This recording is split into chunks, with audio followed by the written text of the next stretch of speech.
also picked up very nice oysters. We got 2 dozen. So the first thing we want to do with oysters is we're going to want to scrape them off just to clean them.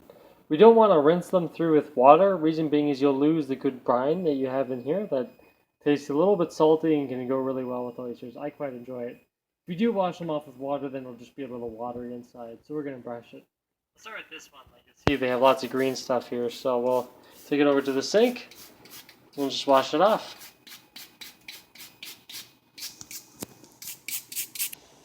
So next what we're going to do is show you how to shuck an oyster. So what we got here is a towel to secure the oyster, and then we got a oyster shucking knife. So we picked this up from Bed Bath & Beyond for about $12, which is a pretty good deal. So you see with this knife, see how it's a bit curved?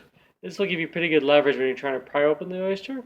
In addition to that, it's a really thick here, so that means when you try to open it, it's not like this knife is going to bend and give a lot of flex. It won't do that. So that's what happens when you try to use a regular knife. It'll be too thin and it'll get too flexy to open this. So let's grab our oyster. So what we're going to do, we're going to take this one right here. The key is, what you do is you're going to take it, you're going to wrap a towel over it. What this is going to do is protect your hand from slipping. Since I'm left-handed, I'm going to get like this. Open it. So you see at the very back of the oyster, you got a little hole. That's what you're going to use to pry this open.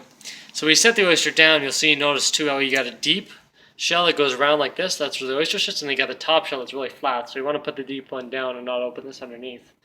So what I'm going to do is I'm going to secure this with my hand and try to be as careful as possible. It's very easy to cut yourself. I'm going to shake this a little bit. I can get a little bit of leverage. So I'm going to try to really get in there. Then I'm going to try to like wiggle it. So like this.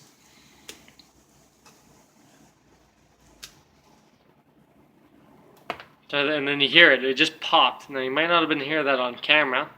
So then I can open this up. So I pop so that knows me. So the muscle is attached to both sides. So the first thing I'm going to do is I'm going to open this. I'm going to go around. I had it in there. Yeah, there we go. And I'm going to slowly scrape around the side and then I scrape around the top. Let's get it. Open it up slowly. There we go, now it's open.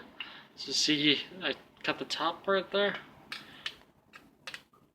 See there? So we got a nice beautiful muscle here. So I'll wrap my knife on the towel.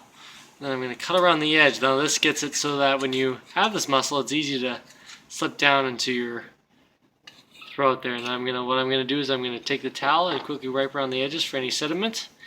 This one wasn't that bad. I didn't see that many pieces of shell falling. And then you got a nice, perfect oyster ready to eat.